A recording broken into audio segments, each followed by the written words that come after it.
Jake found himself struggling against the restraints that held him tightly to a metallic table. The air was thick and humid, filled with the sterile scent of antiseptic and something distinctly alien that he couldn't place. His head throbbed, a lingering reminder of the stun blast that had knocked him out during his last memory on the forested outskirts of the Zarlian settlement.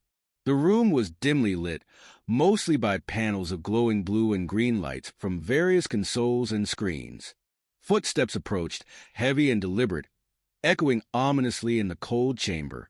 As his eyes adjusted to the dim light, he saw a figure looming over him, a tall, imposing Zarlian warrior. Her skin was a deep shade of teal, almost iridescent under the artificial light, her eyes a piercing silver that seemed to see right through him. "Welcome, human," she said, her voice resonant and oddly melodic despite its firmness. "I am Zara. You are now under the custody of the Zarlian Defense Authority." Jake tried to sit up, but the restraints held him firmly in place. "Why am I here? What do you want from me?" Zara's gaze didn't waver. "Your species is genetically diverse compared to ours. We face extinction without new genetic material. You were chosen." "Chosen? For what?" Jake's voice rose in panic, his mind racing with horrific possibilities of what they might do to him. Zara seemed to anticipate his fear. "We need your cooperation, not your suffering," she explained. "Our methods are advanced. You will not be harmed if you comply willingly." Jake's mind was a whirlwind of disbelief and a primal urge to escape, but the calmness of Zara's demeanor made him pause. She didn't seem cruel, merely pragmatic, and there was an odd sense of honor in her posture and tone. "How did you pick me?" Jake asked, trying to gather as much information as possible. "Your exploration team was observed from the moment you landed. You were deemed the most suitable candidate based on your health and genetic history, which your databases provided." Jake grimaced, realizing the thoroughness of their surveillance. "And if I refuse?" Zara's expression hardened. "Refusal would complicate matters. Cooperation is in your best interest as well as ours. Besides," she softened slightly, "compliance could lead to diplomatic relations with your kind. You are pioneers, much like us." Seeing an opportunity, Jake decided to probe for more information, hoping to find some leverage or understanding. "What's happening to your people?" Zara paused, her silver eyes reflecting a mix of pride and sorrow.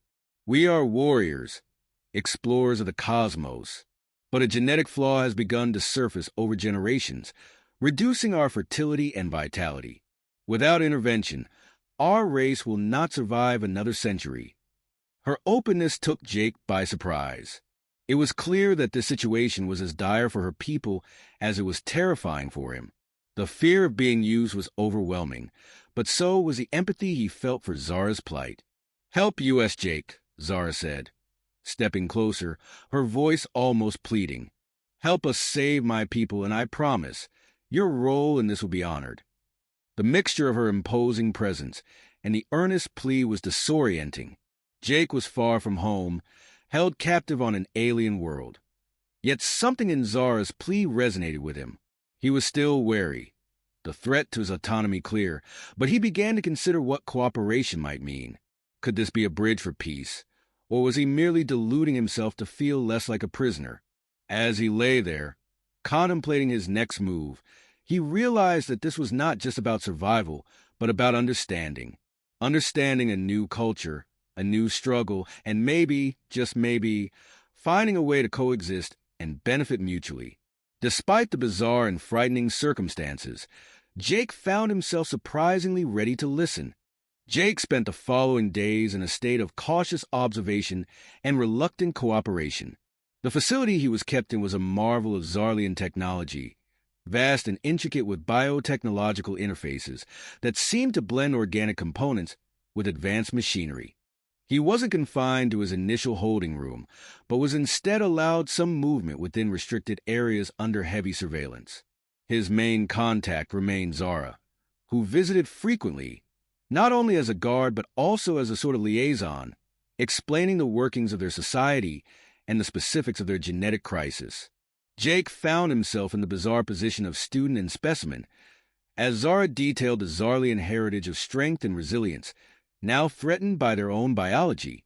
Dr. Karn, the Zarlian scientist in charge of the genetic program, also took an interest in Jake.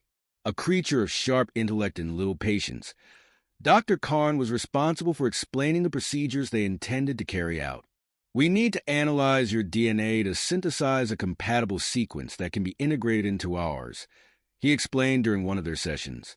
It is intricate work, requiring precision and understanding from both our sides. The lab was filled with equipment that looked like it came from a science fiction movie. Large holographic displays showed complex genetic data and simulations of DNA strands. Despite his situation, Jake couldn't help but be fascinated by the technology. Dr. Karn seemed pleased by his interest. Your enthusiasm is appreciated, human. It makes this cooperation less tedious, he remarked one day, his tone dry but not unkind. Meanwhile, Jake's interactions with Zara grew more complex. During their time together, she shared stories of Zarlian heroes and battles, painting a picture of a culture deeply proud and profoundly bonded to their planet. Despite their advances in technology and space travel, their current vulnerability seemed to weigh heavily on her. You must understand, Jake, Zara said as they walked through a corridor lined with views of the Zarlian landscape. Our people have always overcome challenges. But this is something we cannot fight with strength alone. That's why we turn to you, to humans. The ethical implications were never far from Jake's mind. The idea of being used as a genetic template was unsettling, but seeing the sincere distress of the Zarlians stirred a complicated sympathy in him. He began to ask more questions, not just about their technology and genetics, but about their philosophy and ethics. How do you justify this to yourselves? Jake asked one evening, the stars of Zalara's night sky visible through a large observation window. Zara looked at him with a mix of respect and resignation. In times of survival, the lines we must cross become blurred. But we do not take this lightly, Jake. You are not prisoners in the true sense. Think of yourselves as emissaries, in a way. The concept of emissary rather than captive offered a different perspective, and Jake clung to the idea. It allowed him to frame his situation as a diplomatic mission, albeit under duress. This role gave him a sense of purpose, something he could hold on to beyond mere survival. As days turned into weeks, Jake found himself working alongside Dr. Karn, learning about genetic markers and compatibility issues. The work was intricate and required his full attention, which helped him cope with the reality of his situation. It wasn't long before he realized he was no longer looking for escape routes every time he was escorted through the facility. Instead, he was asking questions, making suggestions, and becoming an active participant in the project. His changing attitude did not go unnoticed. You are adapting well, human, Dr. Karn noted one day, his voice betraying a hint of approval. Jake met his gaze steadily. I want to understand fully what it is we're doing here, and I want to make sure it's done right. Dr. Karn nodded, and for the first time, Jake felt like more than just a specimen or a tool. He was becoming a bridge between two desperate species on the brink of either destruction or salvation. The weight of that responsibility was enormous, but so too was the potential to change the fate of two worlds. Jake's integration into Zarlian culture took a dramatic turn when he was introduced to the arena. It was a place of tradition and combat, where Zarlians tested their strength and strategy. Zara, having revealed her own history as a decorated warrior, was appointed as his trainer. Combat is not just about physical strength, Zara explained as they approached the massive structure, its walls adorned with glowing carvings of historic battles. It's about understanding your opponent, adapting to the environment, and exploiting momentary weaknesses. Inside, the arena was vast, a stark contrast to the high-tech environments Jake had become accustomed to. The ground was a mix of Zarlian sand and synthetic materials, designed to test the agility and adaptability of the fighters. Jake was not alone in his training. Other humans, who had also been selected for the genetic integration program, joined him. They were a diverse group, each selected for different genetic strengths, but all shared the same mix of fear and curiosity. Zara was a rigorous trainer. She pushed them hard, teaching techniques that blended martial arts with Zarlian fighting styles, which involved a lot of aerial maneuvers and the use of the environment as a weapon. The training was brutal, and the initial days left Jake and his companions exhausted and bruised, but gradually, they began to adapt and improve. Good, Jake. Use your momentum, not just your muscles, Zara shouted during a sparring session. Jake learned to redirect his opponent's energy, turning potential defeats into opportunities. His natural aptitude for strategic thinking gave him an edge, and he soon found himself excelling in the mock battles. As the training progressed, the human captives grew closer, bonding over shared challenges and small victories. They shared stories from Earth, their hopes, and their fears. Jake became a natural leader among them, his earlier experiences in the facility giving him insights that he passed on to his peers. The day of the trial by combat arrived sooner than Jake expected. It was a public event, attended by Zarlians from various sectors. The atmosphere was charged, a mix of excitement and tension. Jake and his human companions were to face off against Zarlian warriors in a series of matches designed to test their skill, endurance, and adaptability. Zara approached Jake before his first match. Remember, this is not just about proving your strength. It's about showing our people that humans are worthy allies, capable of standing with us. The battles were intense. Each match was a whirlwind of strategy and physical prowess, with the Zarlians not holding back. Jake used every lesson Zara had taught him, turning his perceived weaknesses into strategic advantages. His ability to anticipate moves and create tactical plans on the fly won him not only the matches, but also the grudging respect of the Zarlian spectators. During a particularly difficult match, a human competitor was nearly overwhelmed by a seasoned Zarlian fighter. Jake, seeing an opportunity, intervened, helping his fellow human turn the tide. This act of teamwork was unexpected to the Zarlians, who valued individual strength highly. The arena erupted in cheers and murmurs as the humans, under Jake's leadership, displayed a level of cooperation and strategic thinking that was uncommon in Zarlian combat. This shift in perception was palpable, and even the Zarlian warriors, including Zara, looked on with a new respect. After the trials, as the dust settled and the crowd dispersed, Zara walked up to Jake, her expression complex, a mix of pride and something akin to admiration. "Today, you have changed many minds," she said. "Perhaps this is the beginning of a true understanding between our species." Exhausted but exhilarated, Jake knew that the events of the day had shifted something fundamental. The arena, meant to be a test of strength, had become a stage for demonstrating potential unity.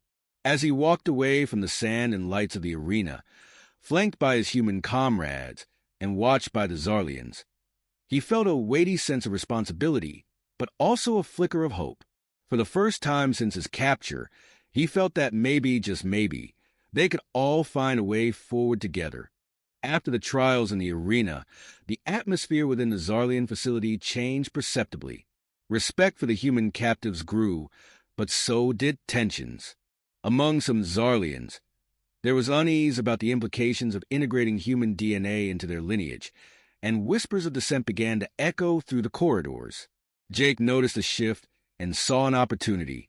He started to quietly foster relationships, not just with Zara and Dr. Karn, but also with other Zarlians who seemed open to dialogue. His goal was to understand their concerns and find allies, but also to secure more autonomy and rights for his fellow humans. During this time, Zara became an unlikely advocate for the humans. Her experiences in the arena had profoundly impacted her views. "We Zarlians pride ourselves on our strength and independence," she confided in Jake one evening. "But perhaps it has blinded us to the strength that can be found in partnership and diversity." Their conversations often took place late at night, under the guise of strategy meetings. These discussions gradually included other Zarlian leaders and influencers, drawn in by Zara's status and Jake's growing reputation. However, not all were convinced. A faction within the Zarlian command, led by a formidable commander named Torek, began to rally against the integration initiative. Torek viewed the genetic integration as a contamination of Zarlian purity, a sentiment that resonated with the traditionalists. Jake learned of a planned crackdown on the integration program through one of his newfound Zarlian allies. The plan was to isolate the humans once more and possibly terminate the project. Knowing the risks, Jake began to organize. He huddled with the other humans, sharing what he had learned in preparing for the possibility of having to fight, not just for their rights, but for their lives. "It's not just about escape now," Jake told his group. "It's about standing up for our future, and possibly the future of both our species. We need to be ready to defend the idea of what we're trying to build here." The humans began to train in secret, using the skills they had learned from Zara. They devised plans to counter various threats, from confinement to outright aggression. Jake also worked to deepen the divide among the Zarlians, stoking the fears of the traditionalists while bolstering the confidence of the integrationists. As the tension reached a boiling point, the facility became a charged battleground of ideology and survival. Torek's faction made their move, launching a swift operation to seize control of the genetic labs and capture the key human figures, including Jake. The uprising began as Torek's forces stormed the human quarters. However, they were met with unexpected resistance. Jake and the others, forewarned and prepared, managed to hold their ground, turning the corridors of the facility into a maze of ambushes and tactical retreats. Zara, caught between her duty to her people and her allegiance to the cause she now believed in, made a critical decision. She sided with Jake, bringing with her a contingent of Zarlian warriors who believed in the integration. Together, they fought against Torek's forces in intense, close-quarter battles throughout the facility. The conflict was fierce and fraught with casualties on both sides, but the turning point came when Jake and Zara managed to capture Torek during a chaotic skirmish in the central command room. With Torek as their prisoner, they were able to negotiate a ceasefire. In the aftermath, the facility was in disarray, but the balance of power had shifted. The integrationists, now led by Zara and supported by Jake, took control of the facility's administration. The rebellion had not only protected the human captives, but had also opened a new chapter in human-Zarlian relations. The rebellion's success sent a clear message. Collaboration and mutual respect could forge a path forward stronger than isolation and suspicion. Jake looked around at the faces of both humans and Zarlians, weary but resolute, and felt a surge of hope. For the first time, a real peace seemed possible, not through dominance, but through understanding and unity. In the wake of the rebellion, the facility took on a new role. Under the joint leadership of Zara and Jake, it became a center for cooperation and scientific advancement rather than a place of captivity and enforced compliance. The power shift led to an innovative approach to the genetic crisis, the hybrid solution. Dr. Karn, once a skeptic of any plan involving extensive human collaboration, found new respect for Jake's ideas and capabilities. He now worked alongside human geneticists who had been brought in as part of the new integration initiative. Together, they developed a voluntary program where both Zarlian and human participants could contribute to the genetic diversity project without coercion. The hybrid solution isn't just about solving our genetic stagnation, Dr. Karn explained during a conference in the newly designated collaboration hall. It's about creating a new chapter in our evolution, one that includes the best of both our species. The program was based on careful ethical guidelines, which Jake helped draft. These emphasize consent and transparency, principles that had been sorely missing in the facility's previous operations. Participants from both species volunteered in droves, drawn by the promise of contributing to a peaceful future and the health benefits of genetic diversification. Jake volunteered to be one of the first participants. "If we're going to do this, we need to lead by example," he said, stepping into the medical bay for his procedure. The process involved a carefully monitored integration of Zarlian and human DNA, tailored to enhance genetic traits like disease resistance and longevity, without compromising the unique characteristics of each species. As Jake underwent the integration, Zara stood by, observing the process with a mixture of anxiety and hope. The procedure was successful, and Jake's willingness to participate marked a significant turning point in human-Zarlian relations. His example encouraged many others to join the program, breaking down the last remnants of mistrust. Meanwhile, Zara worked to stabilize the political landscape. She communicated with Zarlian leaders across the planet, sharing the successes of the hybrid solution and advocating for its acceptance. Her efforts, combined with the visible improvements in the health and vitality of the program's participants, gradually won over most of her people. The facility also opened its doors to visitors from Earth and other Zarlian cities, becoming a symbol of successful cooperation. Tourists and diplomats alike came to witness the integration process and the thriving community that the former captives and their Zarlian counterparts had built. Among the visitors were experts in diplomacy and interstellar relations, who helped formulate a treaty between Earth and Zalara. This treaty outlined terms of cooperation, mutual defense, and cultural exchange, cementing the alliance that the crisis had forged. The climax of this new era came when a delegation of Earth's leaders, including scientists and politicians, arrived for the inauguration of the Hybrid Integration Center, a new facility built next to the old one, dedicated to the continued health and integration of both species. During the inauguration ceremony, Jake spoke about the journey from captive to co-founder of a new legacy. Today, we stand not as two species divided by fear and misunderstanding, but as a united community, looking forward to a shared future, he declared. The celebration was marked by a demonstration of the hybrid solution success. Children born from the program, embodying traits from both human and Zarlian genetics, were introduced to the crowd. These children were the first of a new generation, free from the genetic diseases that had once threatened the Zarlian race, and enriched by the diversity of their heritage. The event closed with a symbolic act, the planting of a tree that bore leaves of both Earth and Zalara's native flora, a living symbol of the intertwined fates of the two worlds. The hybrid solution, once a desperate gambit, had blossomed into a beacon of hope, a testament to what could be achieved when two distinct worlds embrace their differences and work together for a common good. The Hybrid Integration Center thrived as a hub of collaboration, research, and diplomacy. It symbolized the culmination of years of struggle, rebellion, and unity, but Jake knew the story wasn't over. The real test would be ensuring the fragile peace between humans and Zarlians endured beyond their immediate crisis. This was the dawn of something much larger, a union that would reshape the future of both civilizations. Months after the inauguration, Jake found himself aboard a Zarlian starship, traveling to Earth with Zara and a delegation of Zarlian scientists and diplomats. The mission was twofold: to solidify diplomatic ties and to showcase the success of the hybrid solution.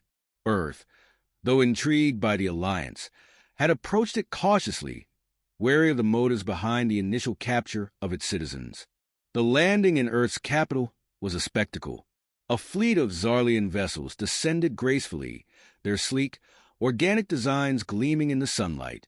Thousands of onlookers gathered to witness history as Jake and Zara stepped onto Earth's soil together. Zara wore ceremonial Zarlian armor, her silver eyes scanning the crowd with a mixture of curiosity and determination. Jake, dressed in a simple Earth uniform, felt the weight of the moment but also its potential. The first meeting between the Earth delegation and the Zarlian Council was tense but productive. Jake and Zara recounted their journey, emphasizing the shared struggle and the mutual benefits of their alliance. They spoke of the hybrid solution not as an imposition, but as a choice that had transformed their worlds for the better. One of the most compelling moments came when Zara presented a holographic projection of the hybrid children, proof of what the program had achieved. The audience was captivated by the images of the young, healthy children who carried the legacy of both species. Their laughter and curiosity were a testament to a brighter future. As discussions continued, Zara impressed the Earth leaders with her honesty and candor. She acknowledged the mistakes made by her people and expressed a desire to learn from humanity's strengths, particularly their capacity for resilience and cooperation.